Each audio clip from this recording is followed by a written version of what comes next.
വേറെ എവിടെയല്ല, എൻ്റെ അമ്മ വീട്ടിലാണ്. അപ്പോൾ എൻ്റെ അമ്മ വീട്ടിൽ വരാൻ കാരണം ഇന്നലെ രാത്രിയിലാണ് ഞാൻ വന്നത്.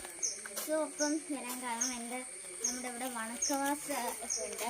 ഇങ്ങനെ കുരിശടിയിലൊക്കെ ഓരോ ആൾക്കാരുടെ കൃഷിക്കാരുടെ ഒക്കെ ഇത് അമ്മുണ്ട്.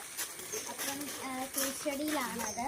അപ്പം അതിന് നമ്മൾ എല്ലാ ദിവസവും നേർച്ച എടുക്കും. അപ്പോൾ എൻ്റെ അമ്മയുടെ അനിയത്തിയാണ്, അത് എൻ്റെ കുഞ്ഞാൻ്റെയാണ് നേർച്ച എടുക്കുന്നത്. ഇപ്പോൾ കുഞ്ഞാൻ്റെ ഇല്ല, പക്ഷെ ഞങ്ങൾ വന്നാണ്. ഞങ്ങളിവിടെ ഈ വർഷം എല്ലാ മെയ് മാസത്തിലുമാണ്. ഞങ്ങളവിടെ മെയ് മാസത്തിലാണ്. അപ്പോൾ ഈ വർഷം ഇവിടെ മെയ് മാസത്തിൽ ഞങ്ങൾ കൂടിയില്ലായിരുന്നു. അപ്പം വർഷം കൂടാമെന്ന് വിചാരിച്ചു. അപ്പം എൻ്റെ കൂടെ കസിൻ ജോക്കും ഉണ്ട്, എൻ്റെ അക്കയുടെ ചേട്ടൻ മോനാണ്. അവൻ എനിക്ക് തോന്നുന്നു 2-3 കൊല്ലമാണ്, ഒരു സെക്കൻഡ് തേർഡ് ടൈമാണ് ഇവിടെ വരുന്നത്. സോ എനിക്ക് തോന്നുന്നു ഇതുവരെ സ്റ്റേ ചെയ്തിട്ടില്ല. അപ്പം ഇന്നലെ രാത്രി വന്നിട്ട് ഇന്ന് സ്റ്റേ ചെയ്യുമായിരുന്നു. ഇന്ന് വൈകുന്നേരമാണ് പോകുന്നത്. ഇപ്പം എന്താണെന്ന് വെച്ചാൽ ഇവിടെ ഒരു പടുത്ത് കെട്ടിയിട്ടുണ്ടായിരുന്നു. സോ അപ്പം അതിൻ്റെ മണ്ടയിൽ കുറച്ച് ലീവ്സ് വേണം തന്നെ തട്ടി നമ്മുടെ മുരിങ്ങയ്ക്കയുടെ ലീവ്സ് വേണത്. സോ അപ്പം കസിൻ ജോക്ക് ഇവിടെ വന്നിട്ട് എന്ത് എക്സ്പീരിയൻസ് ആണുള്ളത്? റബ്ബർ കാ അത് നമ്മുടെ അവിടെ ഉണ്ട്. റബ്ബർ കാ ഈ ഒരു മാർബിൾ ഞാൻ മേലിരുന്ന് വീട്ടിൽ തിരിച്ചു വരുവേ.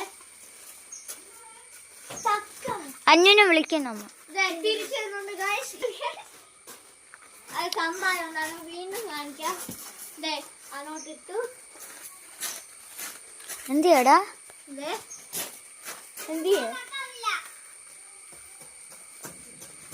ആ വേണ്ട ഇച്ചിരി തല്ലി കൊട്ടാൽ അല്ല ആ അറ്റത്തോട്ട് പോവാ.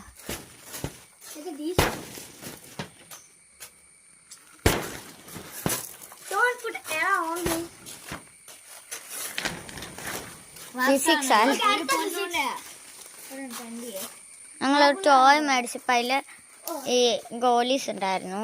അപ്പം മാർബിൾ അതിനകത്ത് നിർത്തിയാണ് 3 ഗോലീസ്.